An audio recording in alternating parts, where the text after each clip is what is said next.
दोस्तों, ये कहानी है मेरी मासूम मोहब्बत की पार्ट 3। अगर आप लोगों ने पार्ट 2 नहीं देखा है तो मैंने इस वीडियो के कमेंट बॉक्स में उसका लिंक दे दिया है, आप वहां क्लिक करके देख सकते हैं। शारदा जी उस कड़वे अतीत को याद करती हुई बोली, और संस्कार के होने के कुछ सालों बाद उसकी 2 बेटियां हुई और उसके बाद ये साहिल पैदा हुआ। जानती हो बेटा, साहिल और संस्कार की उम्र में पूरे 12 साल का फ़र्क है। और यह फ़र्क भी सिर्फ इसलिए है क्योंकि पहले तो उसकी 2 बेटियां हुई, लेकिन जब वो दोनों बच्चियां इस दुनिया में नहीं रही तो वह डिप्रेशन में चली गई थी। उसकी हालत दिन रात बहुत ख़राब रहने लगी थी। हम लोगों को डर था कि कहीं डिप्रेशन की हालत में उसे कुछ हो ना जाए। हम लोग उसे हर तरह से खुश रखने की कोशिश करते थे, लेकिन वह अपने बच्चियों के गम को भुला नहीं पा रही थी। तब डॉक्टर ने हमें बताया कि अगर वह फिर दोबारा से प्रेग्नेंट होती है तो शायद उस बच्चे की परवरिश में लगकर वह अपने इस दुख को भूल जाए और उसकी हालत में कुछ सुधार हो जाए। पहले तो रणधीर इस बात के लिए तैयार नहीं था, लेकिन फिर जब हम सब ने मिलकर उस पर दबाव बनाया और उसने खुद अपनी पत्नी की ऐसी हालत देखी तो संस्कार के लिए वह भी मान गया, क्योंकि वह अपने बच्चे को बिन माँ के होते हुए नहीं देख सकता था। और फिर उन दोनों की ज़िंदगी में ये साहिल आया और उसके बाद हुआ भी वही जो हम सब ने सोचा था। साहिल को पाकर तो जैसे उसकी दुनिया पूरी हो गई थी।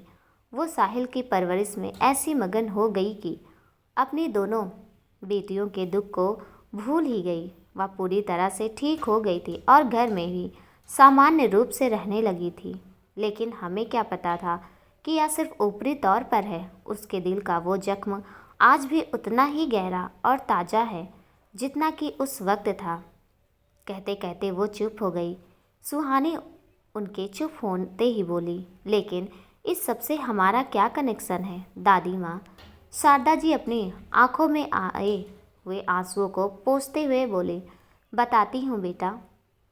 बबीता अपनी बेटियों से बहुत प्यार करती थी। उसे बेटियों का बहुत शौक था। दरअसल संस्कार तो शुरू से ही बहुत शांत स्वभाव का लड़का था। वो इतना शरीफ और सीधा था कि हमें तो पता ही नहीं चलता था कि वो घर में मौजूद है भी या नहीं। ना तो कभी किसी चीज़ की जिद करता था और ना ही किसी तरह की शैतानी। उसे जो जैसा कह देता था वह बिल्कुल वैसे ही रहता था। ऐसे में उसकी दोनों बेटियों की शैतानी से यह पूरा घर खिलखिलाया रहता था। बबीता की दोनों बेटियां हम सबकी जान थी, लेकिन शायद भगवान को इस घर की खुशियां मंजूर नहीं थी। कहते कहते शारदा जी की आंखों में फिर से नमी उतर आई। सुहानी गंभीर होते हुए, लेकिन उनके साथ क्या हुआ था दादी माँ? साहिल भी उत्सुकता से बीच में बोला, हाँ दादी माँ, हमें या तो पता है कि हमारी 2 बहनें थीं जो अब हमारे बीच नहीं रही, लेकिन उनके साथ क्या हुआ था या तो हमें पता ही नहीं है और माँ से पूछने की कभी हिम्मत नहीं हुई। और अगर कभी हमने इस बारे में माँ से बात भी करना चाही तो वह इतनी ज़्यादा उदास हो जाती थी कि आगे कुछ कहने या पूछने को मन ही नहीं करता था। शारदा जी साहिल को देखते हुए बोली, ठीक है, अगर तुम लोग सब लोग जानना चाहते हो तो मैं तुम लोगों को सच बताऊंगी, लेकिन यह बात हम सबके बीच में रहनी चाहिए। और एक बात का खास ध्यान रखना कि इस बात का जिक्र इस घर में कभी भी बबीता के सामने नहीं होना चाहिए, गलती से भी नहीं, क्योंकि मैं नहीं चाहती कि उसके जख्मों को कुरेदा जाए। वह मुँह की भड़बड़ी जरूर है, लेकिन उस हादसे में उसने जो खोया उसका दर्द वही समझती है। शारदा जी की बात सुनकर सारे बच्चों ने अपनी गर्दन हाँ में हिलाई तो वह अपनी बात को जारी रखते हुए आगे बोली, रणधीर बबीता अपने दोनों बेटियों के साथ होशियारपुर में थे और उन दिनों होशियारपुर में एक मेला लगा हुआ था और वह अपनी दोनों बेटियों की जिद पर उन दोनों को लेकर उस मेले में चले गए, जहाँ पर राजेश और सुमित्रा भी वसुंधरा को लेकर गए हुए थे। उस वक्त वसुंधरा लगभग 1 या 2 महीने की ही थी। अचानक ही मेले में एक पंडाल में आग लग गई, जिस वजह से वहाँ भगदड़ मच गई और उस भगदड़ की वजह से सब लोगों का साथ एक दूसरे से छूट गया और इस भगदड़ में वसुंधरा भी खो गई। सब लोग वसुंधरा को खोजने लगे, लेकिन तभी एक झूला भी टूट गया क्योंकि लोग अपनी जान बचाने के लिए उस झूले पर चढ़ गए थे और वो झूला उन लोगों का भार नहीं सह पाया और टूट गया। यह कहते कहते आंसू की एक बूंद शारदा जी के गालों पर लुढ़क आई और फिर उन्होंने एक गहरी सांस ली और बोली, और उस झूले के साथ टूट गई बबीता की खुशियों की डोरी। उस झूले पर बबीता और रणधीर की बेटियां झूल रही थी। बबीता ने जब यह देखा तो वहां झूले की तरफ दौड़ लगा दी और उसने चारों तरफ रणधीर को देखा, लेकिन रणधीर उसे कहीं भी नजर नहीं आया क्योंकि वह तो वसुंधरा को ढूंढने में लगा हुआ था। वह जल्दी से उस झूले के पास गई। अब तक वहाँ पर बहुत भीड़ जमा हो चुकी थी और वो उस भीड़ से आगे जा नहीं पा रही थी। फिर भी कैसे भी करके वह अपनी बच्चियों तक जा पहुँची थी, लेकिन जैसे वो वहाँ पहुँची वहाँ का हाल देखकर उसकी जान ही निकल गई। उसकी दोनों बच्चियाँ के ऊपर वो झूला गिर गया था। वो बच्चियाँ झूले के नीचे दब गई थी। बहुत से बच्चों को चोट आई थी, कुछ को बहुत ज़्यादा तो कुछ को थोड़ी बहुत, लेकिन उन दोनों की हालत ज़्यादा ख़राब थी। उसने जैसे तैसे करके लोगों की मदद से अपने दोनों बच्चियों को वहाँ से बाहर निकाला और देखा तो उनकी हल्की हल्की सांसें चल रही थी। वह रो रही थी, बिलख रही थी। वह अपने बच्चों की जान बचाना चाहती थी और इसलिए वह रणधीर को ढूंढने लगी, लेकिन रणधीर उसे कहीं मिला ही नहीं। और जब रणधीर उसे मिला तब तक उसकी बेटियों ने उसका साथ छोड़ दिया था। और जैसे ही उसकी बेटियों ने उसका साथ छोड़ा तो जैसे उससे उसकी खुशियों ने मुंह मोड़ लिया था। और उस दिन के बाद मेरे रणधीर का परिवार टूटता ही चला गया। उन दोनों के बीच में इतनी कड़वाहट आ गई कि शादी के इतने सालों बाद भी वह कड़वाहट ऐसी की ऐसी ही है। या दोनों भले ही सबको दिखाने के लिए सामान्य रहते हैं, लेकिन मैं माँ हूँ इनकी और मैं इन दोनों के मन की बात अच्छे से जानती हूँ। या सिर्फ इस रिश्ते को ढो रहे हैं, इस रिश्ते में निभाने जैसा कुछ बचा ही नहीं है। और इसलिए वह आज तक होशियारपुर वहाँ के लोगों तुम्हें तुम्हारे माता पिता को अपनी बेटियों की मौत का जिम्मेदार समझती है, क्योंकि उसके मुताबिक अगर रणधीर तुम्हें ढूंढने नहीं जाता और उसके साथ होता तो वह वक्त रहते अपनी बेटियों को बचा सकते थे। लेकिन अब उसे कौन समझाए कि जब विधाता ने जितनी सांसें लिखकर इंसान को ज़मीन पर भेजा है, वो उतनी ही सांसें पूरी कर पाता है। हम लोग तो उसे समझा समझा कर थक गए, लेकिन उसकी इस नफ़रत को उसके दिल से नहीं निकाल पाए। शारदा जी की बात सुनकर वहाँ पर मौजूद सब लोग सन्न रह गए। किसी को उम्मीद नहीं थी कि बबीता जी अपने दिल में इतना बड़ा दर्द छुपाए बैठी हैं। हर किसी को उनकी कड़वी बातें तो सुनाई देती थी, लेकिन उनकी कड़वी बातों के पीछे का दर्द किसी को भी नज़र नहीं आता था। सारे बच्चे और सुजीत जी, राधिका जी, सब लोगों की आंखों में आंसू आ गए थे। आखिर एक बच्चे को खोने का गम क्या होता है, यह एक माँ से बेहतर कोई नहीं जानता। लेकिन आज वसुंधरा भी बबीता जी के दुख को महसूस कर पा रही थी, क्योंकि उसने भी तो अपनी ज़िंदगी के सबसे दो महत्वपूर्ण इंसानों को अभी अभी खोया था।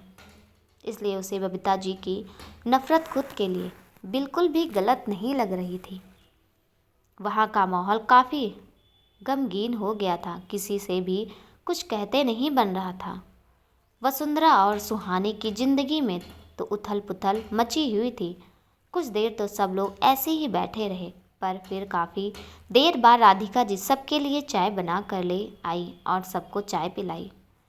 अब माहौल पहले से थोड़ा बदल चुका था। इस घर के बारे में तो सब कुछ वसुंधरा और सुहानी जान चुके थे, पर अब सारे बच्चे वसुंधरा और सुहानी के बारे में सब कुछ जानना चाहते थे। इसलिए वह जिद करने लगे तो सुहानी ने सबको अपने बारे में बताना शुरू किया। सुहानी बड़ी ही मासूमियत से अपनी बात करनी शुरू करती है। नाम तो मेरा आप सब लोग जान ही चुके हैं, सुहानी। और मेरी उम्र है 15 साल। फिर वसुंधरा की तरफ इशारा करते हुए कहती है, और यह मेरी बहन है वसुंधरा, जिसे हम प्यार से वसु कहते हैं, और इसकी उम्र है 17 साल। इस साल इसने 12th में एडमिशन लिया है और मैंने 10th में। हम लोग दोनों ही अपने पैरों पर खड़ा होना चाहते हैं और डॉक्टर बनना चाहते हैं। हम लोग आप लोगों के जैसे बहुत अमीर नहीं थे, लेकिन इतने गरीब भी नहीं थे कि अपनी ज़रूरतों को पूरा ना कर पाए। हम लोग अपनी गरीबी में बहुत खुश थे अपने माता पिता के साथ। आप लोग जानते ही हैं कि हम होशियारपुर में रहते थे। वहाँ पर हमारी थोड़ी सी ज़मीन थी जिसकी देखभाल पापा किया करते थे, और उससे जो भी कमाई होती थी उससे वह हमारी परवरिश करते थे। हमारे माँ पापा ने कभी भी हमें किसी चीज़ की कमी नहीं होने दी, हमेशा हमसे बहुत प्यार किया करते और हमारी सारी ज़रूरतें पूरी की। वो फिर वसुंधरा की तरफ इशारा करते हुए कहती है, यह जो मेरी दी है ना वसु, यह हमेशा से ऐसी नहीं थी। यह तो बहुत खुश रहने वालों में से थी, हमेशा हंसती मुस्कुराती रहती थी, खुद भी खुश रहती थी और लोगों के जीवन में भी खुशियाँ बिखेरती रहती थी। हर वक्त बोलती रहती थी, लेकिन माँ पापा के जाने के बाद से ना जाने इसे क्या हुआ है जो यह इतना शांत रहने लगी है। कहते कहते सुहानी उदास हो जाती है और उसे अपने माता पिता की याद आ जाती है, जिस वजह से उसकी आंखों में नमी आ जाती है। वो फिर दादी माँ की तरफ देखते हुए कहती है, दादी माँ, भगवान लोगों को खुश क्यों नहीं रहने देते? क्यों उनसे उनकी सारी खुशियाँ छीन लेते हैं? हमने भगवान का क्या बिगाड़ा था जो उन्होंने हमसे हमारी ज़िंदगी की सारी खुशियाँ छीन ली? क्यों भगवान ने हमसे हमारे मम्मी पापा को दूर कर दिया? शारदा जी वसुंधरा और सुहानी दोनों को अपने पास बुलाती हैं और दोनों को पुचकारते हुए कहती हैं, नहीं बेटा, ऐसा नहीं कहते। किसी भी चीज़ के लिए भगवान को दोष नहीं देते, क्योंकि जो भी होता है वो उसकी मर्ज़ी से ज़रूर होता है, लेकिन होता हमारे अच्छे के लिए ही है। जो आज हमारे साथ होता है उसमें ज़रूर कुछ अच्छा छुपा होता है। शायद भगवान ने हमारे लिए कुछ बहुत अच्छा सोचा होगा, इसलिए आज हमारे साथ कुछ बुरा होता है। भगवान पर भरोसा रखो बेटा, उन्होंने तुमसे तुम्हारी जितनी खुशियाँ छीनी है ना, उससे कई गुना ज़्यादा खुशियाँ तुम्हें मिलेगी। सुहानी अपने आंसू भरी निगाहों से उन्हें देखते हुए बड़ी मासूमियत से कहती है, दादी माँ, क्या सच में ऐसा होगा? दादी माँ अपनी गर्दन हाँ में हिला देती हैं। सब लोग मुस्कुराकर उनकी तरफ देख रहे थे, लेकिन कुछ नज़रें किसी को किसी और नज़रों से ही देख रही थी। ये था समय, जो कि सुधीर और रजनी का बेटा था, जिसकी उम्र महज 21 साल थी। वह तो पहली नज़र में सुहानी की मासूमियत पर मर मिटा था। सुहानी की मासूमियत ने उसके मासूम और जवान दिल पर दस्तक दे दी थी और उसके दिल के तार छिड़ चुके थे। लेकिन वहीं पर कोई और भी था जिसकी गलत नज़रें किसी पर पड़ चुकी थी, और वह था संस्कार का छोटा भाई साहिल, जिसकी उम्र सिर्फ 15 साल थी और उसकी नज़रें सिर्फ वसुंधरा पर ही बनी हुई थी। वसुंधरा को देखकर उसकी नीयत काफ़ी हद तक बिगड़ चुकी थी। दरअसल वह ठाकुर परिवार का एकलौता बिगड़ा हुआ बेटा था और उसके बिगड़ने की जिम्मेदारी पूरी तरह से बबीता जी पर थी। अपनी बेटियों के जाने के बाद बबीता जी ने साहिल को इतना प्यार दिया और उसकी ऐसी परवरिश की, वह इतना ज़्यादा जिद्दी बन गया कि वह जिस चीज़ पर हाथ रख देता उसे वह चाहिए ही होती थी, फिर चाहे उसके लिए उसे कोई भी कीमत क्यों ना चुकानी पड़े। इस सब के बीच में रात भी हो चुकी थी। सब लोग खाना खा चुके थे और अब इंतज़ार हो रहा था संस्कार का। लेकिन संस्कार का इंतज़ार क्यों हो रहा है, यह बात किसी को भी नहीं पता थी। बड़े लोगों के बीच में दिन में क्या बात हुई है, इस बात को वसुंधरा तक नहीं जानती थी। रात को दादी माँ और दादाजी के कमरे में, शारदा जी और राम जी लाल जी के कमरे में घर के सभी बड़ों के साथ वसुंधरा, सुहानी और संस्कार भी मौजूद थे। संस्कार ने अंदर आते हुए एक नज़र वसुंधरा सुहानी को देखा और वसुंधरा और सुहानी ने भी एक नज़र संस्कार पर डाली, लेकिन फिर उन तीनों ने जल्द ही एक दूसरे पर से अपनी नज़रें हटा ली। वसुंधरा और सुहानी तो उसे देखकर समझ गए थे कि यही संस्कार है, लेकिन संस्कार ने उन दोनों का पहली बार देखा था। वह नहीं जानता था कि यह दोनों लड़कियां कौन हैं, और ना ही उसे यह समझ आ रहा था कि यह दोनों लड़कियां कौन हैं और दादाजी ने उसे इस वक्त और इतनी अर्जेंटली यहाँ क्यों बुलाया है। वही समझ तो कुछ भी वसुंधरा और सुहानी को भी नहीं आ रहा था। शारदा जी ने अपनी बात कहने के लिए मुंह खोला और धीरे धीरे करके अपने दिल की सारी बातें सबके सामने रख दी। वसुंधरा और संस्कार दोनों ने ही उनकी बातें सुनी, लेकिन कहा कुछ भी नहीं था। और अब सब लोग खामोश थे। कमरे में बिल्कुल सन्नाटा सा छाया हुआ था। लेकिन यह सब सुनकर संस्कार और वसुंधरा दोनों की ही पैरों तले जमीन खिसक गई थी, क्योंकि उन्होंने कभी नहीं सोचा था कि इस तरह से उनकी शादी की बात की जाएगी। हालांकि संस्कार की उम्र की शादी की थी, लेकिन उसने शादी के बारे में फ़िलहाल कुछ सोचा नहीं था, क्योंकि उसे उस तरह की लड़की मिली ही नहीं थी जिस तरह की लड़की वह अपने जीवन साथी के रूप में चाहता था। और वसुंधरा उसने तो ऐसा ख्याल भी अपने ख्यालों में नहीं लाया था, क्योंकि ना तो उसकी शादी की उम्र थी और ना ही वह अभी शादी करना चाहती थी। दादाजी संस्कार के सामने अपना प्रस्ताव रख चुके थे और संस्कार को समझ नहीं आ रहा था कि वह उनसे क्या कहे और क्या नहीं। उसे तो ऐसा लग रहा था जैसे उन लोगों ने उसके सिर पर एक बम फोड़ दिया है। संस्कार एक कुर्सी पर अपना सिर पकड़े बैठा था और सब लोग उसका चेहरा देख रहे थे और उसके कुछ कहने का इंतजार कर रहे थे। सबके दिलों में हलचल मची हुई थी, क्योंकि सब जानना चाहते थे कि वह क्या कहने वाला है। तो सब लोग उसे एकटक देखे जा रहे थे। संस्कार ने जब सबकी नज़रों के पहरे को खुद पर महसूस किया तो एक गहरी सांस भरी और थोड़ा सा फ्रस्ट्रेट होते हुए बोला, आप लोग प्लीज़ मुझे इस तरह से मत देखिए। मैं पहले ही बहुत ज़्यादा नर्वस हो रहा हूँ, और अगर आप लोग मुझे इस तरह देखते रहेंगे तो मैं अपनी बात को कैसे कह पाऊँगा। संस्कार के ऐसा कहते ही शारदा जी ने अपनी एक घूरती नज़र सब पर डाली तो सबने अपनी नज़रें संस्कार से हटा ली। तो संस्कार ने फिर दोबारा से एक गहरी सांस छोड़ी और बोला, दादाजी, दादी माँ, मैं आप लोगों के मन की बात को समझता हूँ और आप लोगों की बात को कहीं से गलत भी नहीं कहना चाहता, क्योंकि आप लोग अपनी जगह बिल्कुल सही हैं।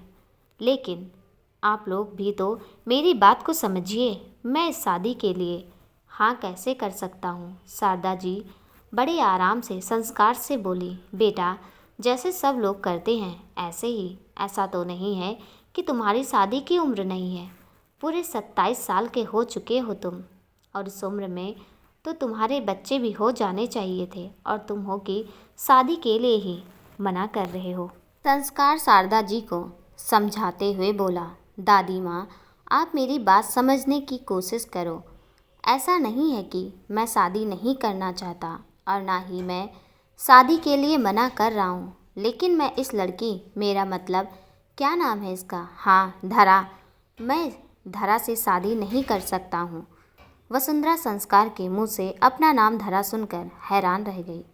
वसुंधरा के मन में तो संस्कार का नाम सुनकर ही कुछ अलग सा एहसास हो रहा था, और अब तो वो पूरा का पूरा उसके सामने था। उसे अपने सामने देखकर ना जाने क्यों वसुंधरा के दिल की धड़कनें कुछ असामान्य सी हुई थी।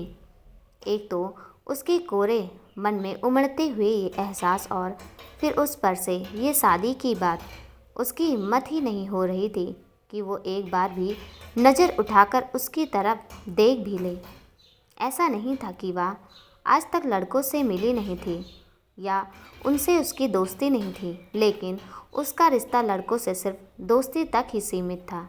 ना तो कोई भी उसकी ज़िंदगी में शामिल हो पाया था और ना ही किसी ने उसके दिल में कोई जगह बनाई थी। उसका दिल अब भी खाली था, लेकिन संस्कार के तो नाम ने ही उसके दिल में अपनी जगह बना ली थी। वह जगह जो पिछले 17 सालों से खाली थी।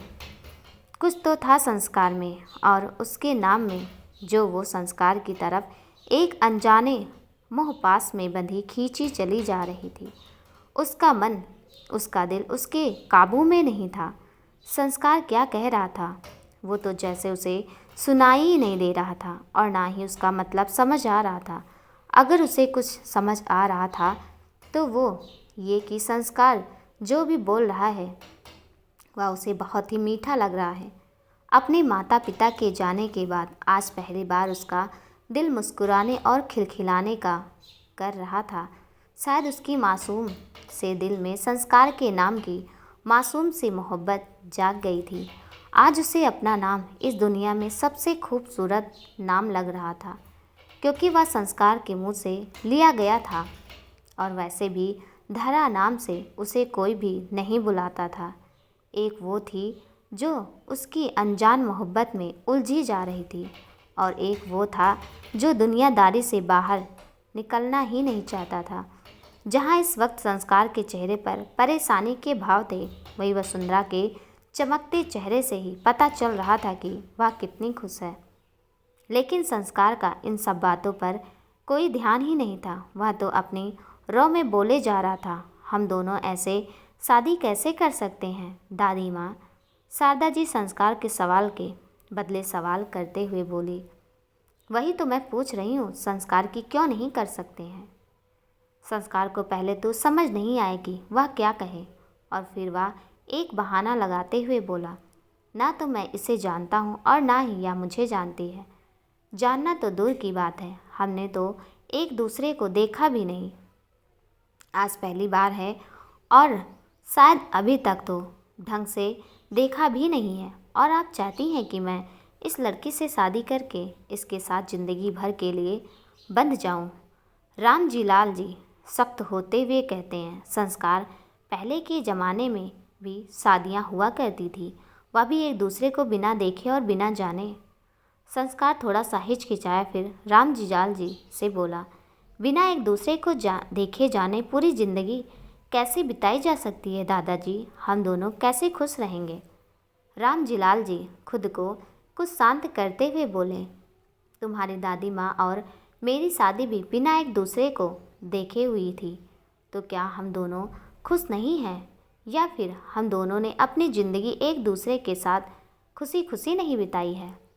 संस्कार हल्की सी नाराज़गी से कहता है, वह पहले की बात थी दादाजी, लेकिन आज का ज़माना अलग है। आज के समय में हर लड़का लड़की के अलग अलग अरमान होते हैं अपने भावी जीवन साथी को लेकर। पता नहीं जो तस्वीर मेरे दिल में है उसमें या फिट बैठती भी है या नहीं, या फिर जैसा इसने अपने जीवन साथी के बारे में सोचा हुआ है उस पैमाने पर मैं खरा उतरता भी हूँ या नहीं। जब हम लोग एक दूसरे के बारे में इतना भी नहीं जानते तो फिर हम जिंदगी भर का साथ कैसे जोड़ सकते हैं। और मान लीजिए अगर हम दोनों ने मजबूरी में आकर यह साथ जोड़ भी लिया तो क्या इस बात की गारंटी है कि यह साथ उम्र भर चलेगा। शारदा जी कुछ कहने को होती है, लेकिन उससे पहले ही रणधीर जी कहते हैं, संस्कार शायद तुम्हें खुद पर यकीन नहीं है, लेकिन मुझे अपनी परवरिश पर यकीन भी है और नाज भी है। मैं अपने खून और परवरिश को बहुत अच्छे से जानता हूँ, इसलिए मैं यह पूरे यकीन से कह सकता हूँ कि अगर एक बार यह रिश्ता जुड़ गया तो तुम इस रिश्ते को मरते दम तक निभाओगे, वह भी पूरी ईमानदारी के साथ। अब की बार ना चाहते हुए भी संस्कार की नज़रें वसुंधरा की तरफ उठ जाती है और वसुंधरा भी संस्कार की तरफ देखने लगती है। दोनों की नज़रें एक बार फिर से आपस में उलझ जाती है। संस्कार की नज़रें वसुंधरा के चेहरे पर थी। एक बार को वो तो उसके मासूम से चेहरे में खोकर रह गया था। इतनी मासूमियत, इतनी सादगी उसने पहली बार देखी थी। उसने तो आज तक लड़कियों को मेकअप से लिपे पुते ही देखा था, लेकिन इस लड़की के चेहरे पर तो मेकअप नाम की चीज़ ही नहीं थी। जो कुछ भी था वह प्राकृतिक था, और शायद इन्हीं सब वजहों की वजह से वह सीधा ही उसके दिल में उतरती जा रही थी।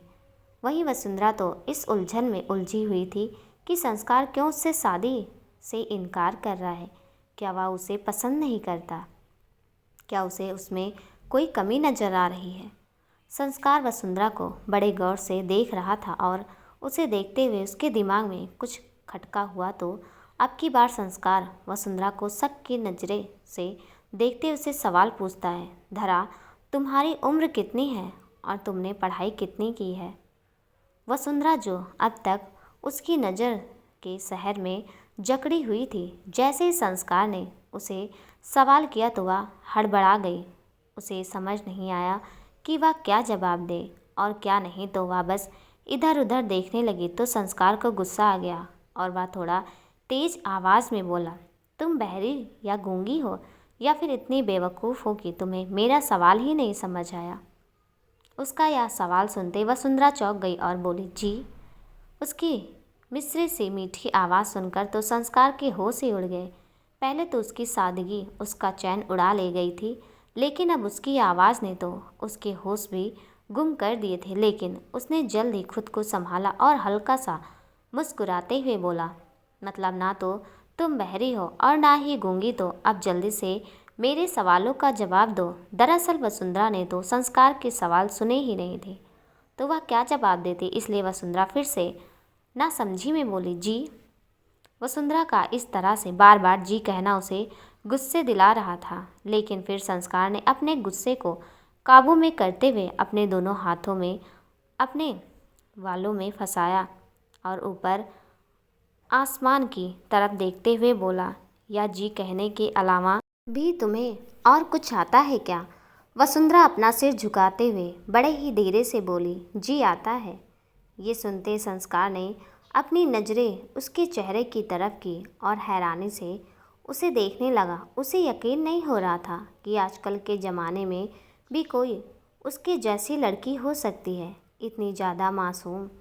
वो उसे एकटक देखे जा रहा था, लेकिन फिर जब उसने खुद पर बाकी सबकी नज़रें का पहरा महसूस किया तो अपनी उस हैरानी को अपने गुस्से के पीछे छुपा लिया और उसे गुस्से से घूरते हुए अपनी उंगली दिखाते हुए बोला, फिर से जी।